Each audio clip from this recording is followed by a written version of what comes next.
Hey, hello everyone. Welcome to this edition of Weekly EDU's Hangout.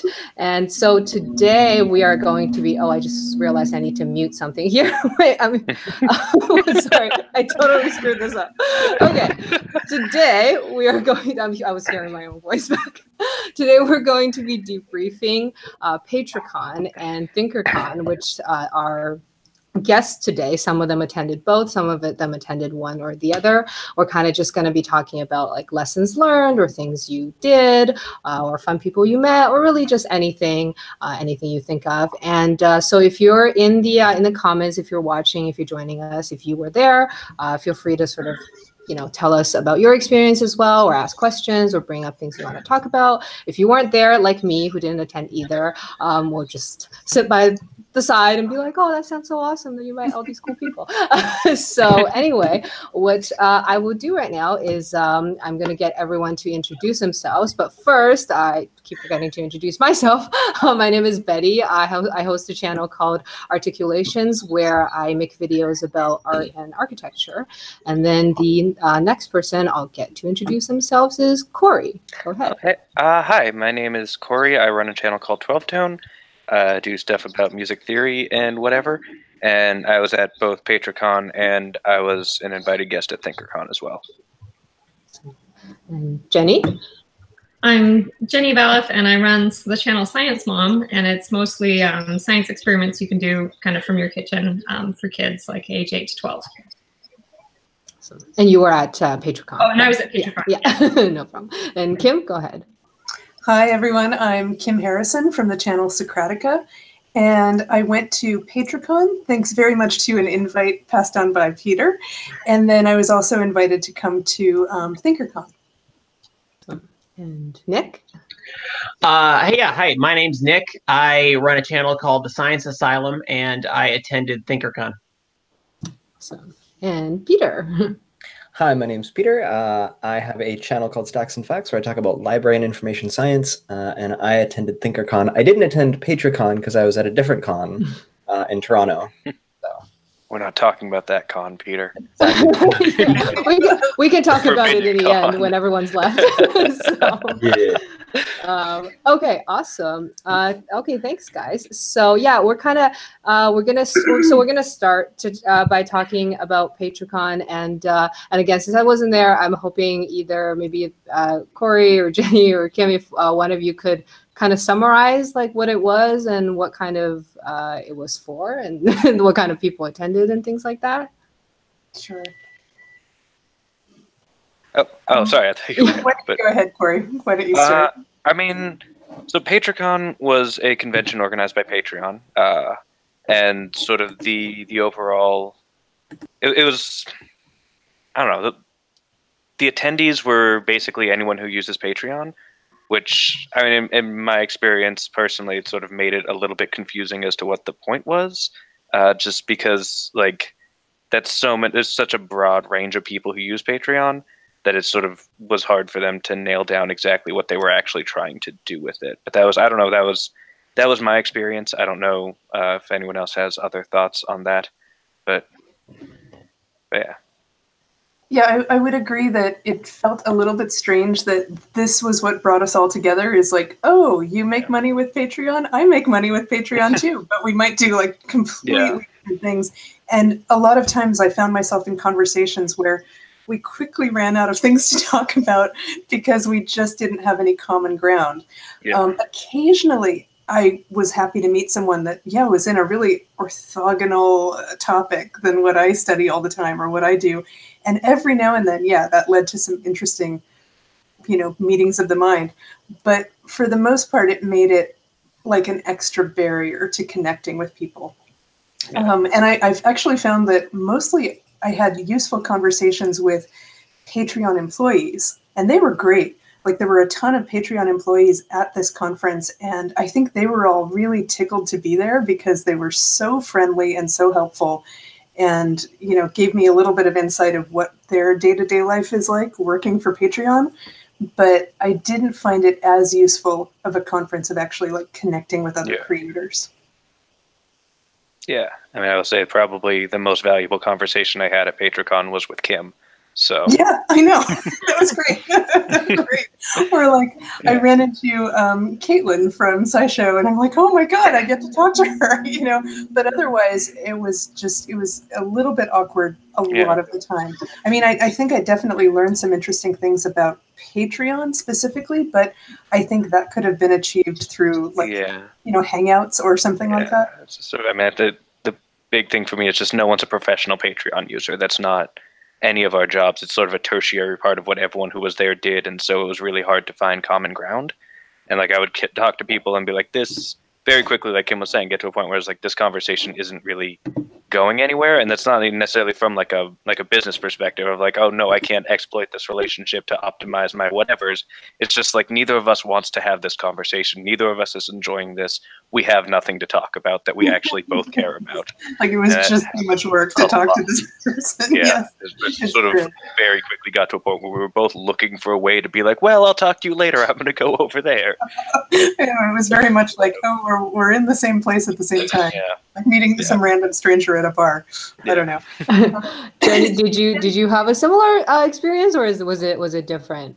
Well, I was hoping to run into more science education people. Actually, I never ran into you, Kim, and when I found out later that you were there, I was really disappointed. I was like, how did I know? Like, what? We could have met. But, I had some really good conversations with a wide variety of people who were doing things very different than me. But from several podcasters that I talked with, I had this sort of flash of insight that if you can build a community among your followers, that can really kind of supercharge your growth in your career. One of the podcasters that I talked to, it actually had like some people in their Discord group had actually moved states to live next to each other because they became such good friends. And like, I mean, it really sounded like it had become like a tertiary family for everyone that follows this podcast. So I felt like I ended up talking to a lot of comic artists too, and just learned something about online comics that were somewhat useful to me because I do draw some comics. So, but yeah, it was big, and I guess maybe we should talk a little bit about some of the data, because some of the data that they shared about for Patreon I thought was really helpful. Yeah, I mean, do you mean like the personal data stuff? Because they did have the sort of the personal. They had like an analytics bar where you could just go and get personal insight.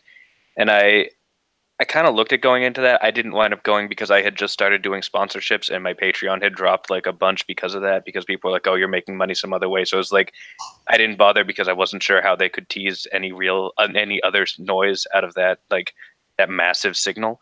So but I don't know, Kim, did you wind up going to that? I did go to that bar, although I think I was in sort of a similar situation. There were a couple like gaps in my data because we chose to pause our Patreon during the months when Michael was away visiting his family and we weren't making very much content. And as a result, like they weren't able to look at anything and say, oh, you have this sort of trend going on, because there were big gaps in the data. The only thing that was a really useful take-home lesson from that bar I found was that they showed me there's a way you can integrate your Google Analytics into your Patreon page. And I just remembered that I haven't done that yet, but that sounds useful. So you can actually, in your own time, look at the analytics and do some work there. I thought that the ConvertKit presentation I thought was good too, just to sort of emphasize how if you have a way to reach people where they're accessing content, there's a direct link between you and your audience, but they're not paying you yet, that's really useful to try and encourage and find more patrons. That does sound like a really good idea. I haven't jumped on the ConvertKit yet, but we have not done a mailing list at all, and people keep telling me that that's important. Like I keep thinking it's old-fashioned, but like Fraser Kane is really, really interested in his email list, and he says he pays much more attention to that than anything else. So I think that's worth taking seriously. Yeah, that's interesting. Sorry, I just wanted to point out, Jacqueline said in the chat that she went to a Patreon event in New York and also had a hard time meeting creators, but but I think it was a similar thing where she learned useful strategies instead of like, it's quite interesting to me because like, obviously the thing I found when it comes to is going to like VidCon or EduCon was like networking. And it's interesting that this was in a way kind of the opposite experience. But so, yeah, on the topic of the mailing list, because I know like, I was gonna like start one, but I got a little bit scared when this whole like GDPR thing. But it's like, has it really been an issue? Has anyone really had an issue or heard anyone had any issues with that? Or is it just like a big scary thing that everyone was scared about, but wasn't a thing?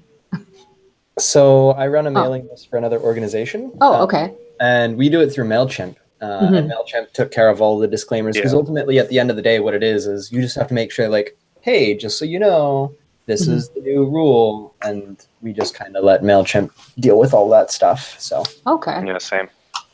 That's good to know. Yeah. Okay. I mean, I will say I've been running a mailing list for quite a long time, and it's a tiny fraction of my subscribers and followers will actually sign up for it. So I haven't really found it to be super useful, but it's also fairly low effort. So doesn't hurt. But do you just like do like an automated thing when a video goes out or something? Well, I do MailChimp, but I do the things personally. But it's just sending out videos and doing that sort of thing. And I've tried to get I don't know. I haven't pushed it too hard either. Maybe if I pushed it harder, but I'm trying to push other things right now. So what would you say is like the percentage of like subscribers who would sign up? I have about 200,000 subscribers, and I have about 500 mailing list subscribers. Would be okay. I don't feel like doing those numbers. They're not hard, but no, I'm lazy. It's good. But yeah, just fractions of 1%. Yeah, that seems to be what I hear as well. But I mean, it's still like the people who sign up generally are like the hardcore. They like really like your content, and which is good. Yeah. Okay. So we kind of talked about the ConvertKit. Peter, sorry. I know you were doing that data on the money making thing, but is that something you're still working on? Are not quite ready to talk about, or did you have anything to talk about in regards to that? Yeah. So for those of you who are unaware, I am secretly a spy. No. So. I mean, not anymore. So the context all of this is I put together the survey after ThinkerCon, and because I had a bunch of really interesting conversations with folks at ThinkerCon about like the labor of being an online creator and like what that actually looks like and how that converts into like real life experiences and compensation and stuff like that.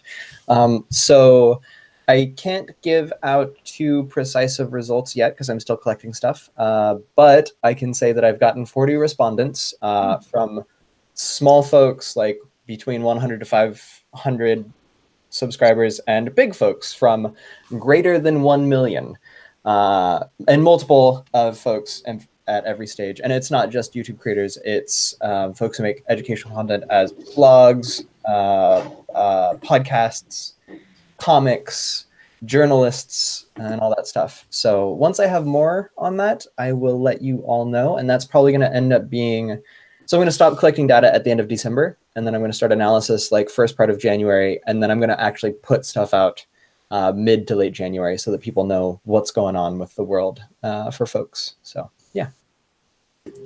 Cool. All right. So, and sorry, I know the second note, you guys had already kind of touched on that with the converter kit, and but there was some stuff about like merchandising and physical perks that were discussed during PatreCon, or if anyone want to get into that. Yeah, I went to the backer kit demonstration. I don't know how many of you send out physical rewards as part of a Patreon, but if you do, they can be pretty labor intensive, and backer kit could be a good way to reduce the amount of labor you have because it automates everything for certain rewards. So.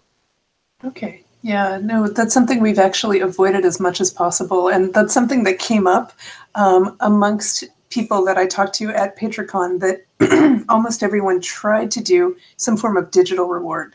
So they weren't dealing with actually mailing things out.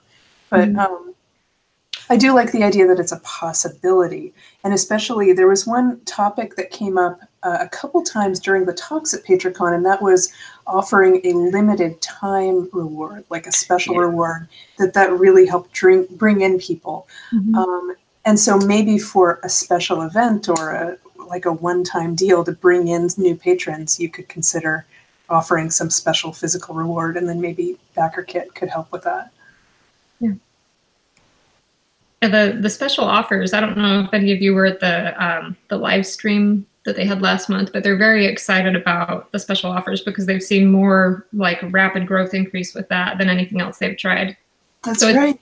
Can I ask, I had in my notes from PatreCon that it was a feature that was being rolled out. Is that actually like an active feature now?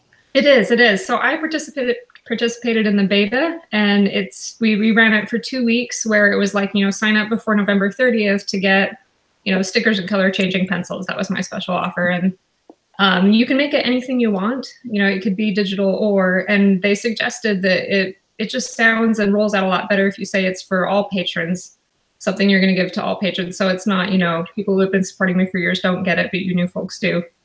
And then just, just try and drum it up as much as you can. It kind of gives you an excuse to promote yourself in a way that I think you might feel awkward doing without some special offer or special reasons. So that's cool. Yeah, I really like this idea, actually. I don't know if I have the time and energy to do it, but I'd love to do something for the end of the year or the new year or something like that. So I might give that a try and let you guys know how that goes for us. Yeah. Yeah, the special offers thing was probably one of the most interesting features that they rolled out for me as well, just because, it fits naturally into a lot of what we're doing anyway, but it's a way of doing something that we're not committing to long term. So yeah. Yep. Awesome.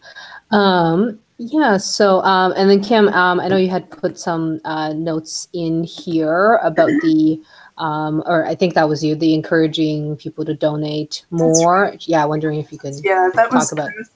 That was a theme I heard in several different talks from the people from Patreon and also the people they invited to come talk. And that was that, is there a way that you can get the people who are already your patrons to donate more? Because it's so much easier for them to move up a tier than for you to get a brand new patron.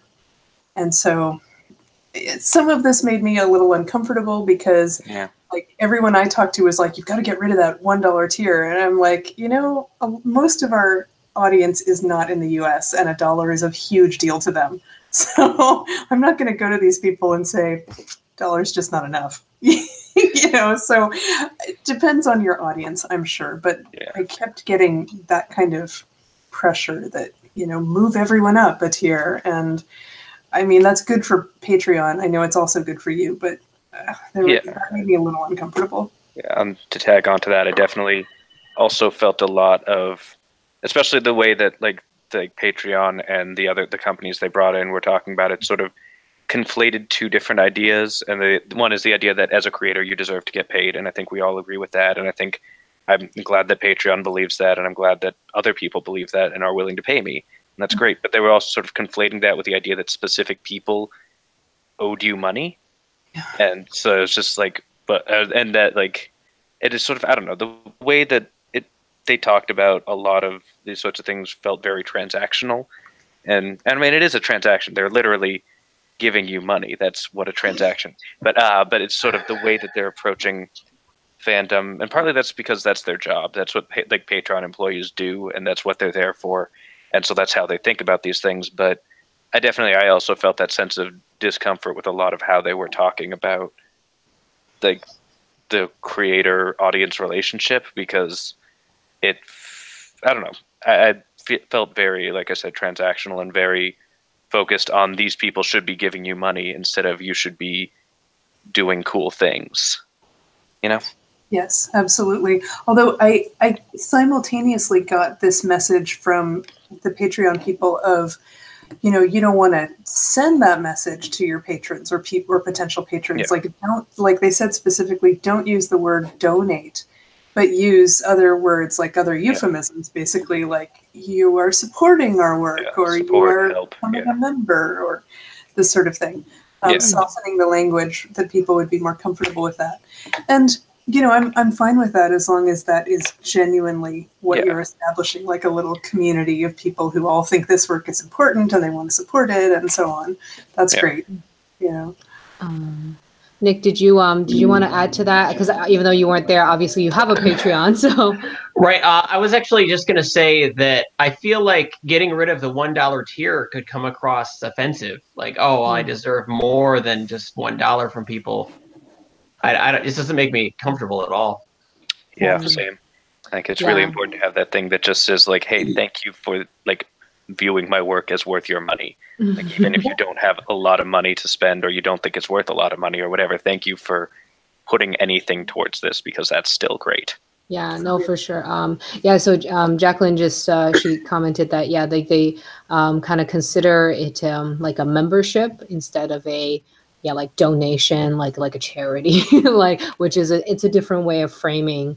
It's kind of like you're paying into like some like educational program and it's a membership, but you can obviously also not pay, which is it's also free. So it's like I guess, and then kind of like the tiers of like if you are going higher, you're a higher like tiered member and things like that. So that's interesting. But like on the comment of the $1, like as somebody who like has supported other creators on Patreon, like I will just say like I'm personally like my financial state is not in a situation where I can give a lot, and I've almost only always supported between the $1 to $3 range, and like and it's like, and for me it's like it would be a little bit I would feel not great if they're like, oh, if you're only giving me $1 then that's not enough. It's like, okay, well then I'm sorry, I can't really increase that. So but and the other thing is just like $1 from one person is just compared to like what you make like in AdSense is like a bajillion times. Dude, I can't, I'm shocked every time somebody donates $1 or is our new patron. It's like that, just the act of becoming our patron is the big deal to me. I don't even really care about the dollar amount. So I don't know. It's been weird for me because I only just started with Patreon a few months ago, and it's been like weirdly successful, which like is such a huge like little yay, I'm doing something that people see value in. And so like originally when I was planning it out, I talked to Lindsay Doe about like what I should do, and she's like, Peter, I see you don't have, and I think Jareth, you had mentioned this as well, like I don't see a $1 level. And I was like, oh, I hadn't thought of that. It's fine, whatever. Whatever. You're Corey. Whatever. I was talking to Jareth. Same difference. I didn't realize because, I also at the time though wasn't thinking that Patreon was going to be like a measurably useful thing to me, but now it's becoming a major portion of my income. So that's like, so great. Wow. That's awesome. So Matt Polka, hi Matt, just said in the comments too, like he uses a lot, he's like a $1 tier supporter for a lot of other creators as well. So I think again, it's like, I don't know if this is the difference between educational creators and other types of creators. And again, like, no, like there's obviously nothing wrong with like, other types of creators who don't create educational content. But I think it's like, I don't know if it's just, there's still a level of that, like, obviously we deserve to get paid and we deserve to make money, but like there is a level of still like this is it's more than just that, and obviously people who like do like artwork and stuff, it's also more than just like that. So I'm not trying to say art is purely monetary. That's stance on the subject. Oh, awesome. So sorry. So real quick about the $1 tier. I did get rid of my $1 tier, and my lowest tier is $2 now. And I actually saw like since then, I think it was a matter of maybe decision overload, because there was $1, $2, $5. And almost everyone who came, I would say like 90% of my patrons over 6 months pledged at $1. But when I made it $2 and $5, And at 5, you get all the worksheets, and at 2, you get most. Now it's like 70% go for $5 and 30% go for 2. Wow. So, But have you seen a Have you seen a step down in terms of how many total people you're getting? It's about it's steady, although honestly, I'm small enough that I don't know that we should take that as being significant because, you know, 6 to 7 patrons a month is not a very large number. But $1 versus $2, I mean, your actual takeaway, what you gain from a $2 pledge, is more than twice as much for $1, just with the way that the little processing fee comes out. So. Yeah, I think there is a difference between, like, if say that right now you have like 100 people who are in the $1 tier, like, or like a lot of people, and then you get rid of it, then like you kind of starting the campaign. Like if you just like never had a $1, like, you know, in the first place, I think there's a difference between that and you have one now and then getting rid of it. Like I feel like that's more difficult to do than like if you just started off only like $5 is the minimum, and that's just you launched your campaign. I think that's different, and that's a okay decision as well. So yeah. And it is roughly sort of tangentially related to Jenny's point. I have definitely noticed, and I assume I'm not the only one noticing this, that it's just if you look at the pledges that you get from people, it's almost exclusively on tier lines. So, you know, if you don't have a $7 tier, no one is pledging $7. So it's not as much. So the tiers can sort of be a way of communicating to people what amounts are worth paying and what amounts that mean something, even if that's not really how it works. And I would be just as, you know, someone pledging $6 is still great, but like you don't get anything over pledging $5. And even if you don't want the $5 reward, which a lot of people don't really care about those, and they just want to, but just having those numbers is a way of saying like these are the numbers that you should consider pledging in a lot of people's minds. But not entirely sure what my point was there, but I think I had one. No, I think So Matt said, in the comments said it's like there's a level of prioritizing that the viewers enjoy the content, even if they cannot support monetarily. And sorry, Nick, did you have something you wanted to add? No, I'm good. Okay. Okay, anyway, so let me just see. Okay, I think so we're at the half point mark. I think we can kind of go on to talking about PatreCon. Oh, sorry, not PatreCon, ThinkerCon now. Yeah. So if any of you want to kind of summarize what that was about. Oh boy, where do I start? It's double Peter. Why are there two of you, Peter? I think a better question is, why aren't there two of me more often? Oh, double Peters. All the way. No, I would argue that that's a worse question. But oh, hush, Jareth.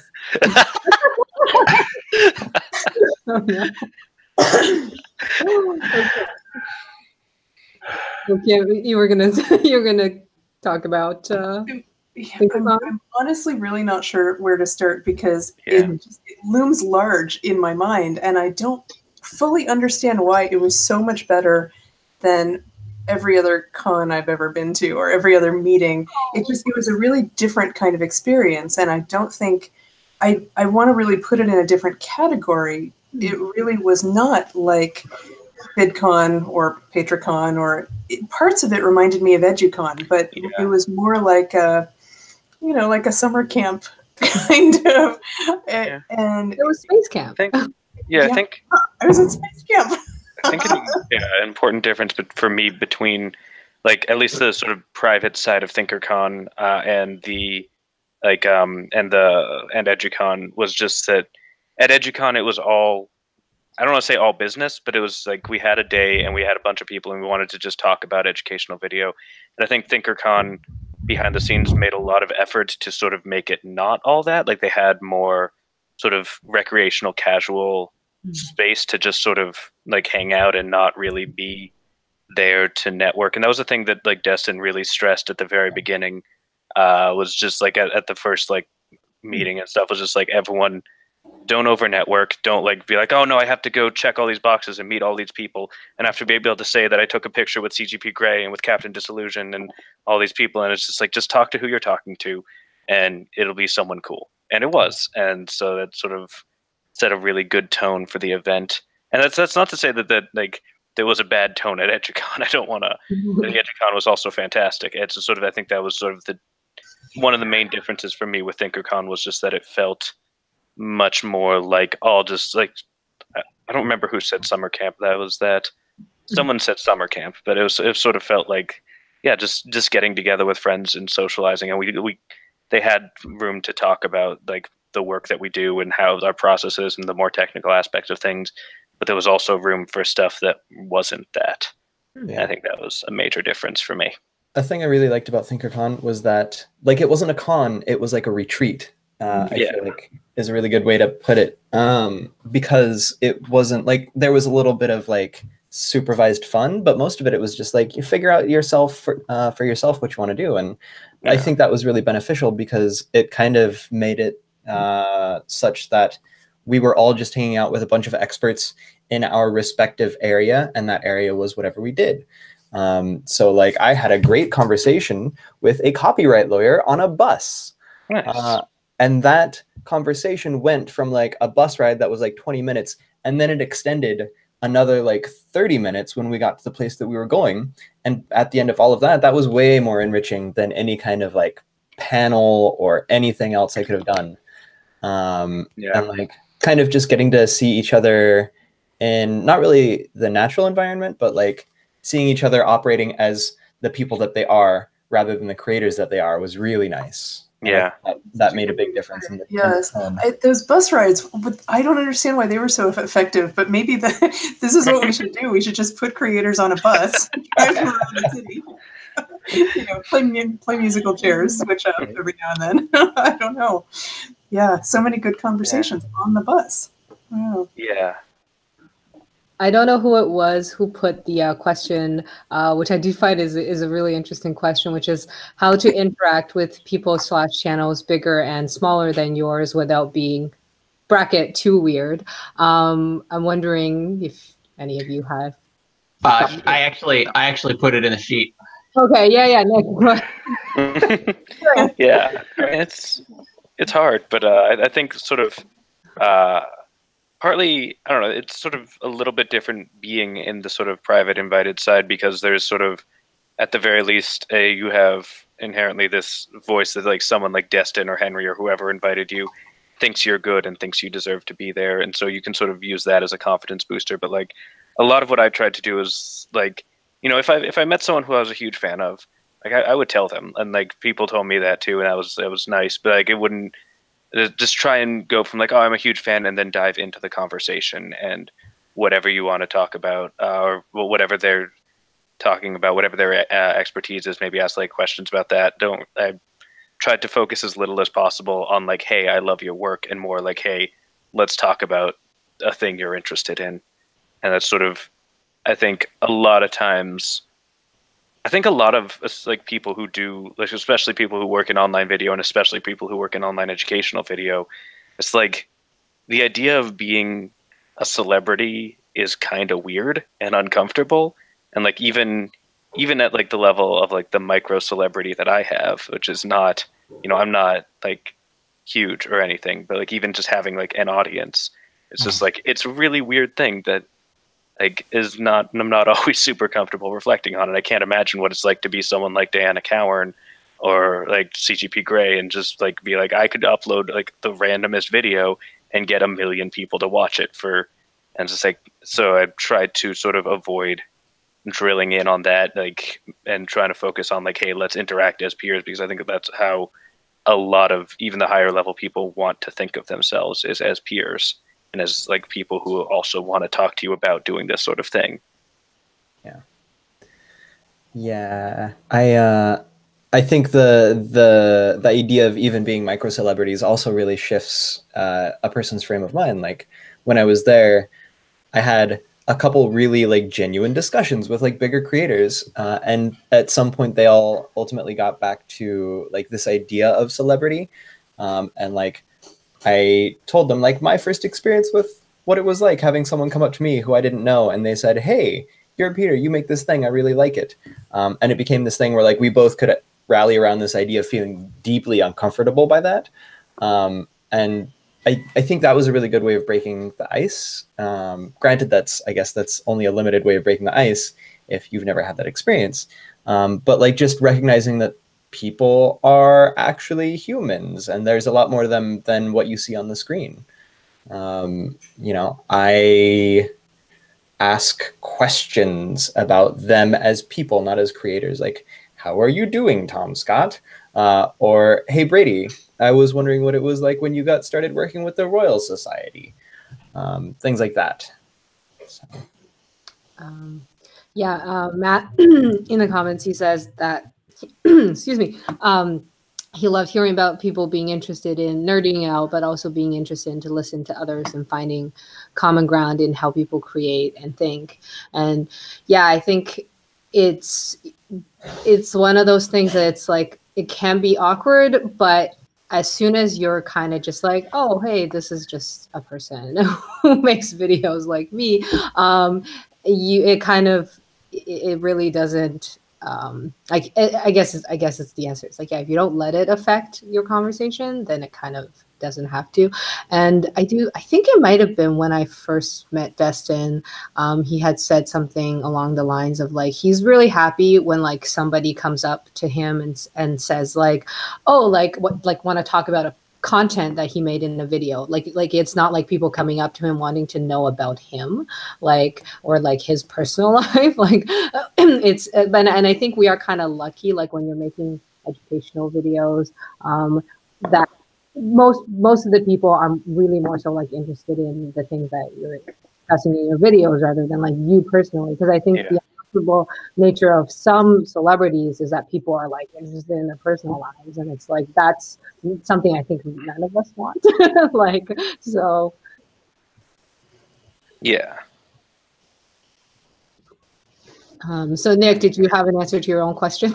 I mean, that was thorough, but like, so I had this really awkward conversation with Mike Rugnetta at ThinkerCon, and so he was over in this like really dark area. I don't know, it's over by one of the displays, but he was in this super dark area, and I just went up and I wanted to say hi and like, oh, you know, I was really disappointed about Idea Channel. It was my favorite show, and I got the impression that like he didn't really want to talk to anybody at that moment for whatever reason. I don't know. It doesn't matter. But like, I sort of just wiggled my way back out of the conversation, you know, and then decided that, okay, if someone's like hanging out by themselves over on the side of the room, I'm just going to not talk to them because they seem to not really be like into conversation. So I sort of limited myself after that to people who were like actually walking around.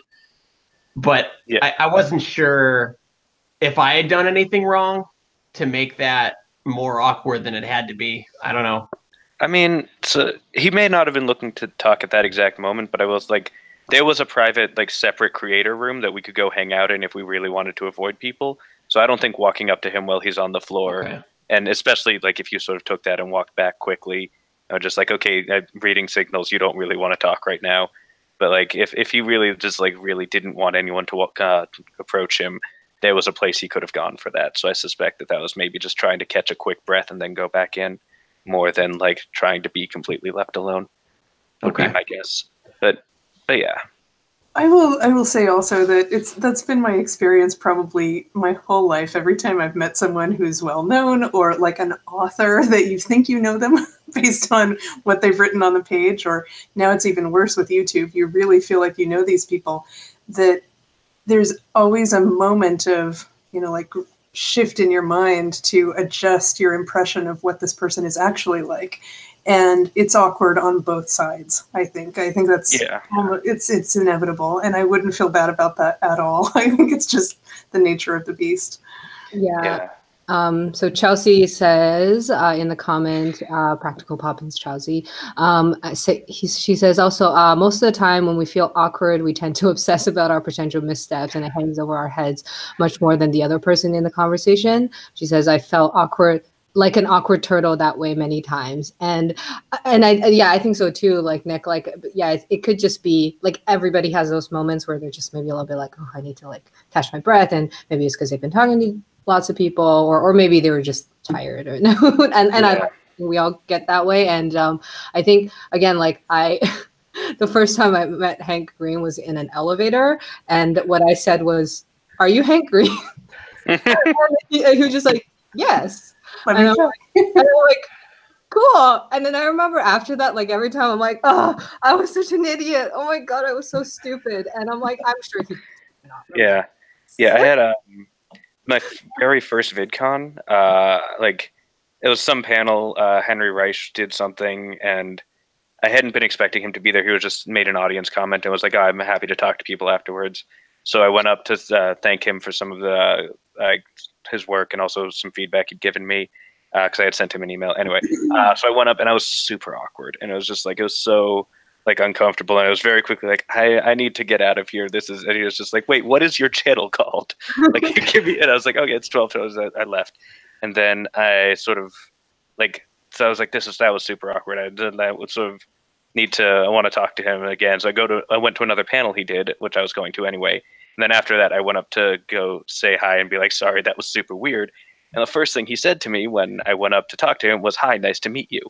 So that was super, like, it was super liberating. It was like, okay, that entire moment, it just didn't happen. We're just going to move past it. We don't care. And like, I doubt he remembers that second conversation either. Like, this wasn't until like a year later that we actually like, got to know each other. So like, there's that whole like, unless you're like really, really, really bad, they probably don't remember, and that sort of can be sort of an uncomfortable thought if you're like really happy with the way the thing went. But if you feel at all awkward, it's super liberating to just be like, this is not something that they're hanging on to. This is not like, you're not sitting around and be like, God, that dude who came up to me to talk to me when I was trying to be alone for a minute and then left politely pretty quickly. It's not something they're dwelling on. Yeah, Jacqueline says she tries to. Jacqueline's actually the master at this, I will have to say. So she says, I also try to connect with creators of all sizes when possible. I try to make introductions when I can. Remember to help each other out.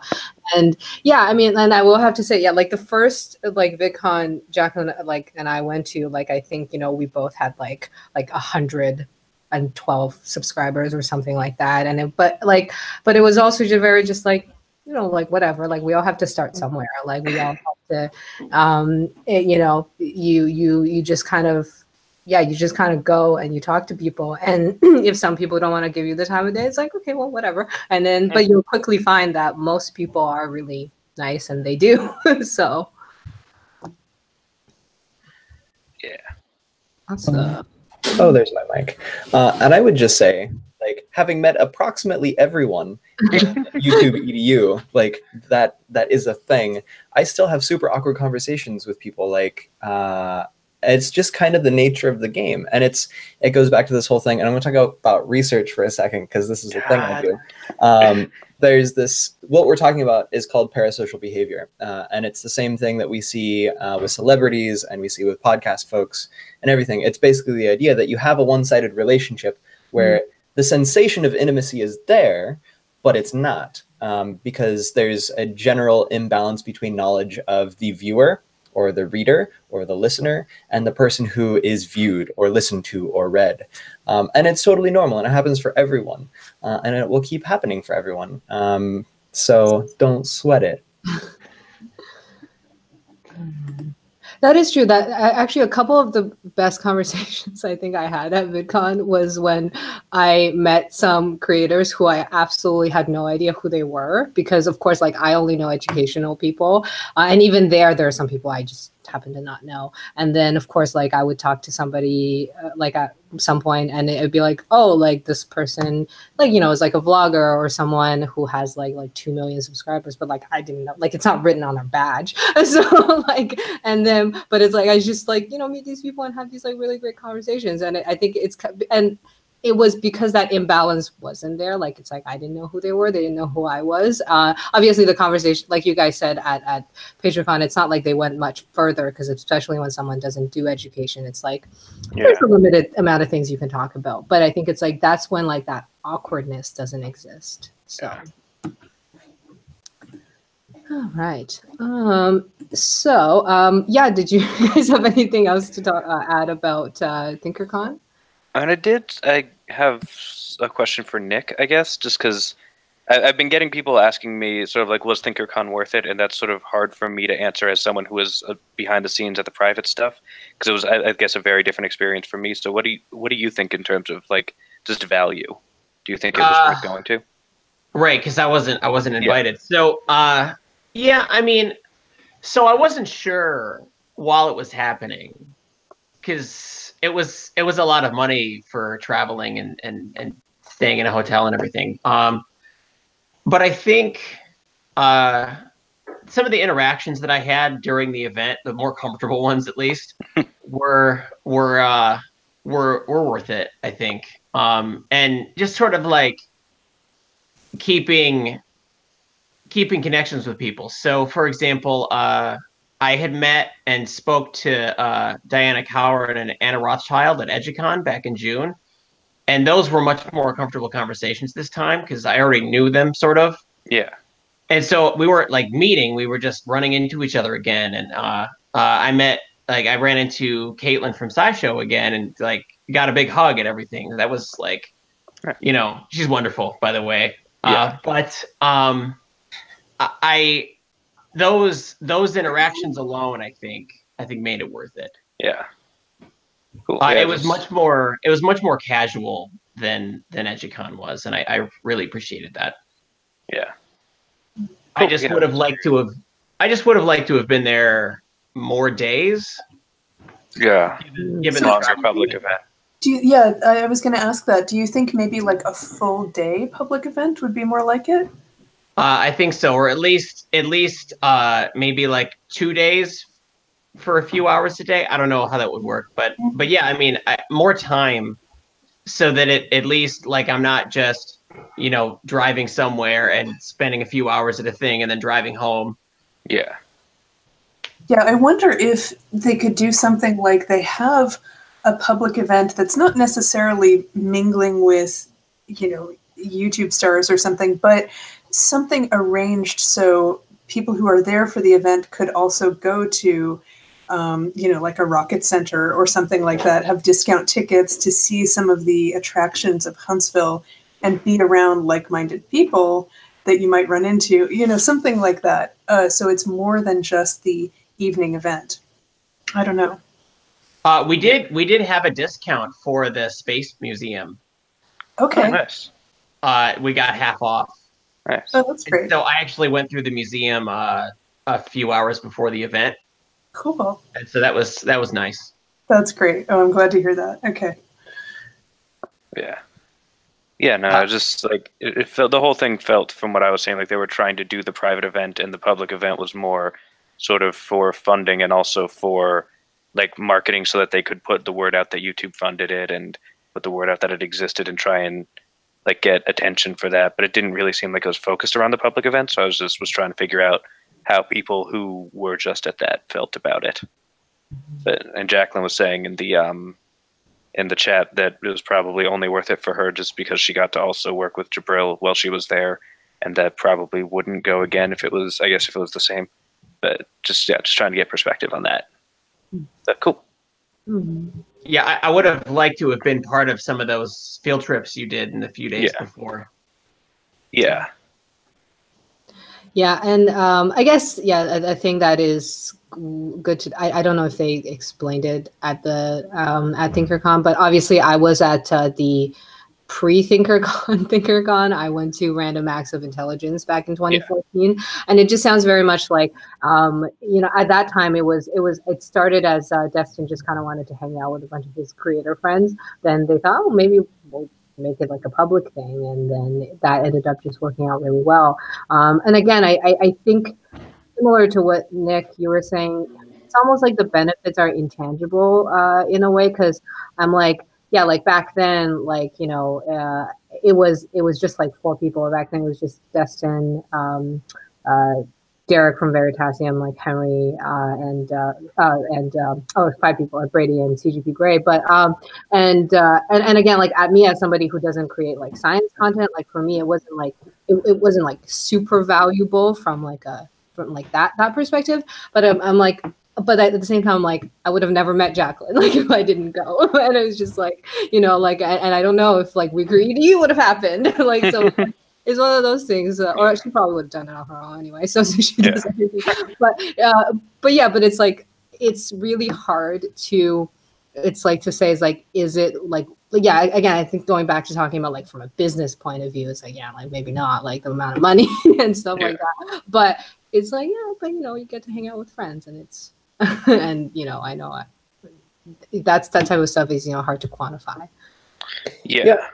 I was just gonna say, I think at least from the way that ThinkerCon was designed, it is a little hard to look at the public event as a useful tool from like a creator's point of view, as like a whatever we want it to be, because I think it was primarily designed to be an entertainment kind of thing, and that was how it was billed.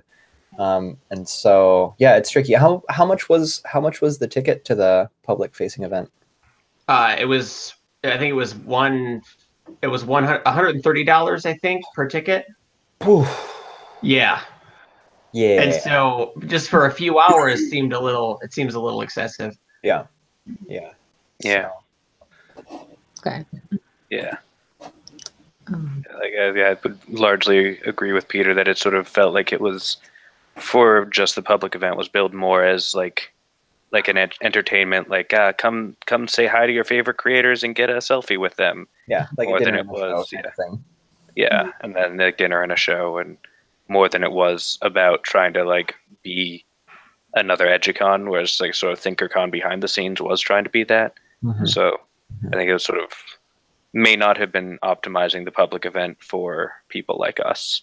Yeah, but just trying to get a scale for that. Oh, by the way, Kimberly, Tracy says hello in the comments. I don't know if you saw.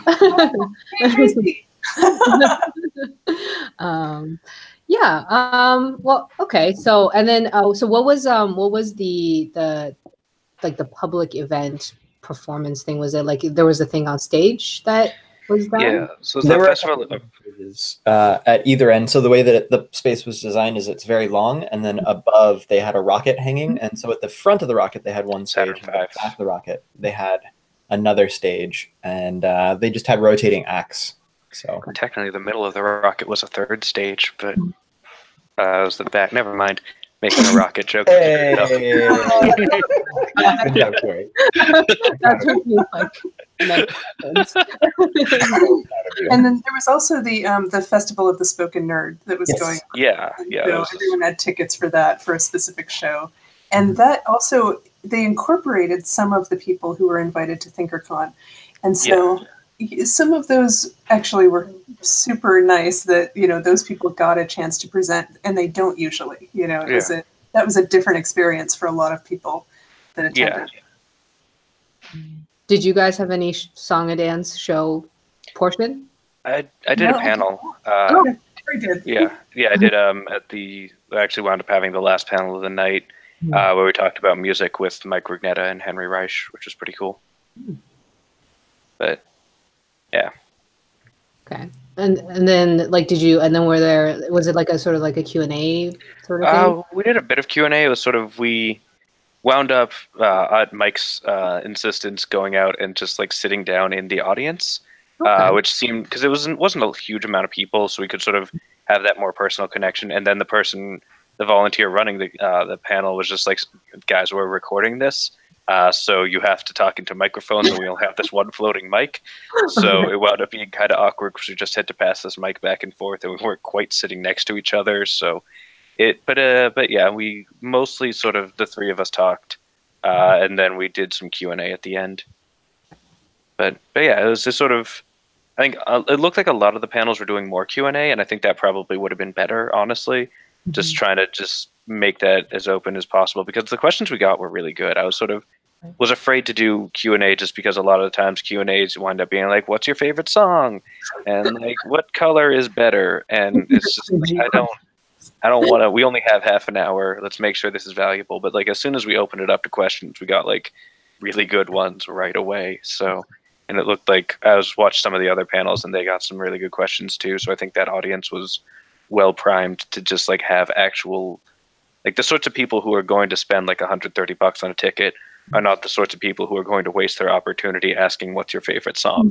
So the people that I talked to in the audience were such super fans, and like really nice super fans. Like they had actually, followed for many, many years most of the creators who were at ThinkerCon.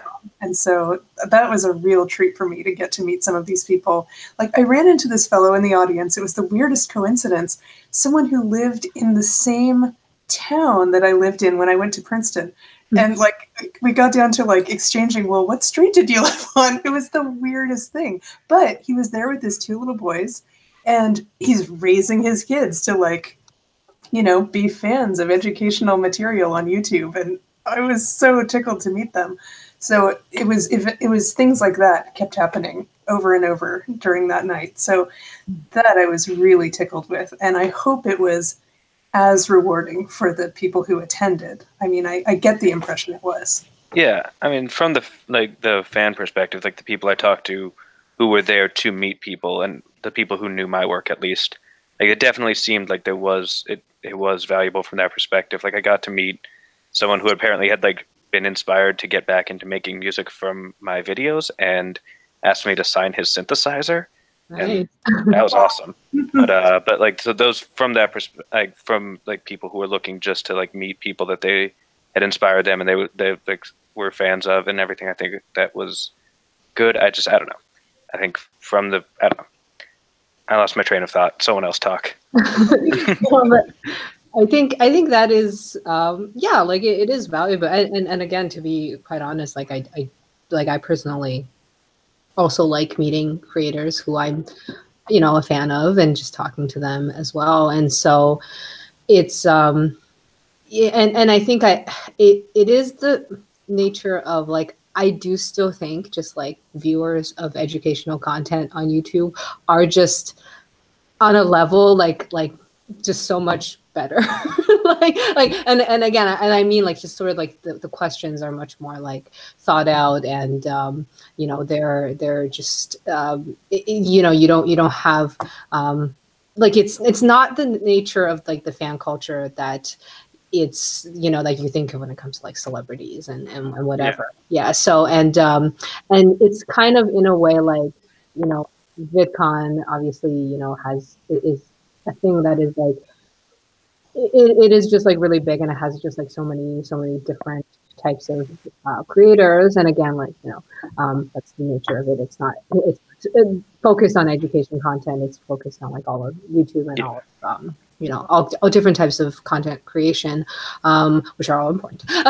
So not as important as education. Yeah, but of course not important. Yeah, so like we're all, but it is also, I do think just the nature of it being a smaller audience is just like, I think we've all experienced that, like, VidCon has just become just like too big. and when you have anything that is too big, like you're going to have people come in and just ask stupid questions. Like that's just what happens. And when you have a smaller audience, it is just easier to mitigate that. And again, it's like, I think like Huntsville is an awesome place because it's one of those places where like you're not going to get a lot of people who will go there, but then at the same time it's just like it's such this amazing place of science and rockets. And like before I went there, like, I had no idea that Huntsville had this like amazing art scene that there's like artist qualities everywhere. All right, I'm going to go next. I spoke to a couple people there who were artists, and they were like, this sort of very interesting thing happens that all the rocket scientists are married to artists, and so that's how they all wind up in Huntsville together. Oh my God, it blew my mind. Just in ways. That's awesome. I didn't know that. But yeah, like before I went there, I like never knew like what Huntsville was until I'm like, oh wow. So I think there was one kind of cloudy thing to all of it, and I have to bring it up because libraries is that, like, by virtue of the price of the ticket and the location of the venue, like the audience and the attendees were and even the content were very white, and very much folks who could afford to do that. And that was one thing that kind of made me a little iffy, is like, those at the end of the day aren't necessarily the people that I'm making content for. I mean, I'm glad that they're there. Like, I definitely want them all to subscribe and comment and like, but like the folks who can get the net most good out of the stuff that we do weren't really able to make it to the venue, either because they couldn't afford the ticket, or perhaps they don't know that Huntsville is this treasure of a place, a diamond in the rough in a part of the country that is more widely seen as hostile to folks for various reasons. So that's a good point. Yeah. I'm not sure how to fix that. I don't know if there is a fix. Yeah, I think the only way to fix that would be to have, you know, an event that toured from city to city. Yeah. Oh, that's a nice idea. Or, you know, simulcasts. I don't know. Like, you can take part at your local library. Right. I'm working on it. Hey, there you go. I actually have some things secretly in progress now that I'm graduated that I'll tell you all about later. But fantastic.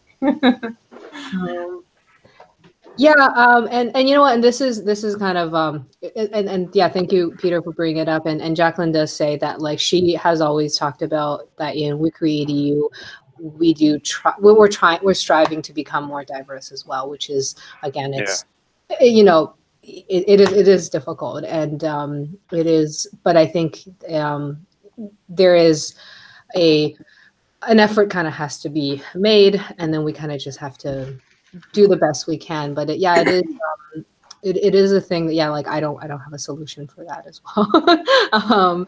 And it's I guess, like, we just have to keep you know, like, being as welcoming as possible, and do make it clear that, like, we are welcoming of, you know, all different types of creators. But yeah. You know, really fantastic during ThinkerCon in this respect was Lindsay Doe. She, like, made a point of asking these tough questions everywhere we went, like, about representation. And my hat is really off to her, because we were all like, la, la, la, isn't this a wonderful place? And then she would be like, what's the percent of blah, blah, blah? You know, it was like, she really kept bringing it to the forefront. And I really admire that she's taking it seriously. Yeah. Awesome. So I think we're probably gonna wrap up soon, because we're over an hour.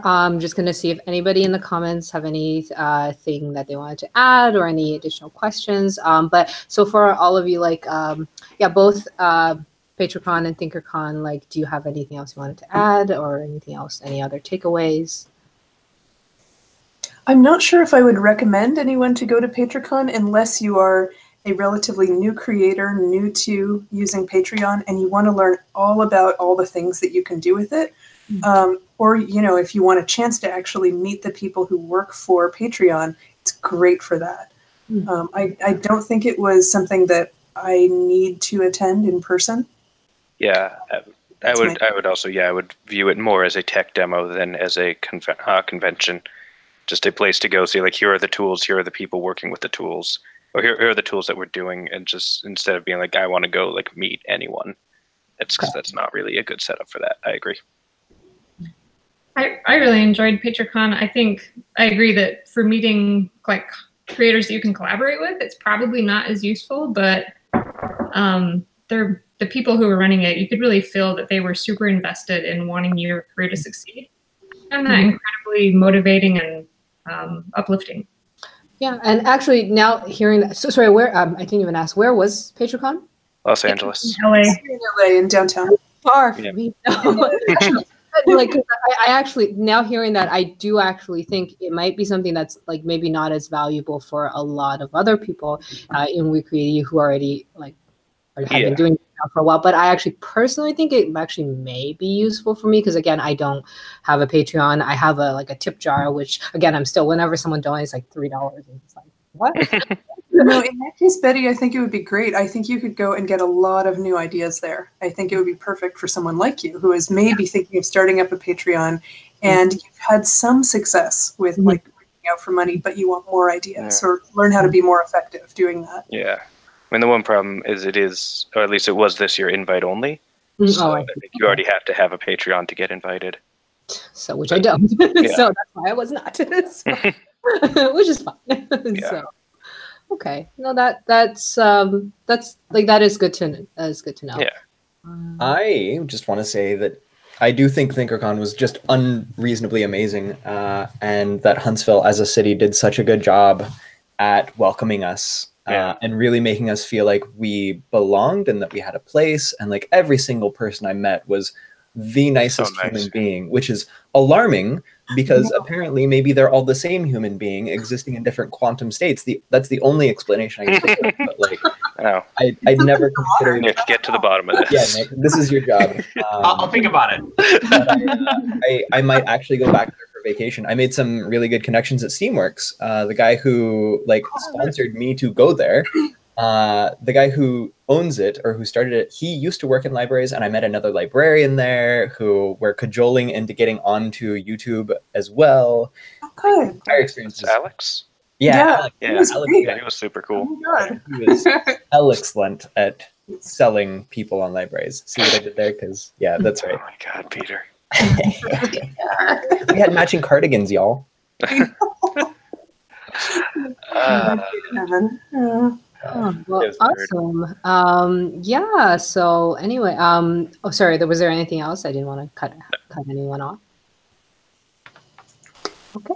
Well, anyway, so Jacqueline just says in the comments, thank you everyone for sharing your experiences. So yeah, again, thanks everyone. And so thank you everyone for watching. So actually what we are thinking of doing in next month or maybe for future Hangouts is a thing that Jacqueline and I had talked about was like we really like getting to know people, and what we want to do is like invite different WeCreate creators to come on the Hangouts and just get to know them. And